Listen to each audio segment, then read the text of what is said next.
ஸ்னேகாலயா சில்க்ஸின் women's day slogan கான்டெஸ்டில் participate பண்ணி மலேசியா செல்லும் வாய்ப்பை பெறுங்க. ஓபிஎஸ் மற்றும் அவரது மகன் ரவீந்திரநாத் குமாரின் வற்புறுத்தலின் காரணமாகவே தேனி பாராளுமன்ற தொகுதியில் போட்டியிடுவதாக அமமுகவின் டிடிவி தினகரன் தெரிவித்துள்ளார். தம்பி ரவீந்திரநாத் இங்க எம்பியா இருக்காரு. என்ன எல்லாரும் இங்க சொன்னீங்க. நான் யோசிச்சேன், யாரையும் தட்டி பறிச்சு நிக்கிறவன்லடா.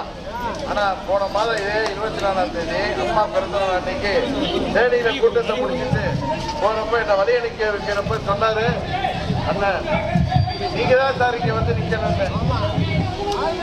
அவர் சொன்னதை ஏற்றுக்கொண்டு, அவர் தந்தையார் சொன்னதை ஏற்றுக்கொண்டு இங்க போட்டியிடணும்னு நினைக்கல. காரணம் அவர் எம்பியா இருக்காரு, அந்த தொகுதியை தட்டி பறிப்பது தவறு அப்படின்னு இருந்த.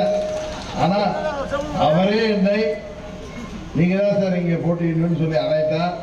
அவரது தந்தை எனது நண்பர் உங்கள்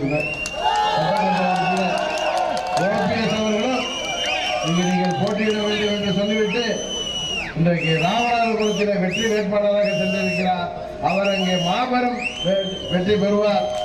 இருவரும் சேர்ந்து அம்மாவின் இயக்கத்தை மீட்டெடுப்போம். கப்பலா மலேசியா போக ரெடியா? அப்போ ஸ்னேகாலயா சில்க்ஸ்ல மார்ச் 8 முதல் 31 வரை உங்களுக்கு விருப்பமான சாரியை பர்ச்சேஸ் பண்ணி விமன்ஸ் டே ஸ்லோகன் கான்டெஸ்ட்ல பார்ட்டிசிபேட் பண்ணி வின் பண்ணுங்க. Snehalaya first, Malaysia next.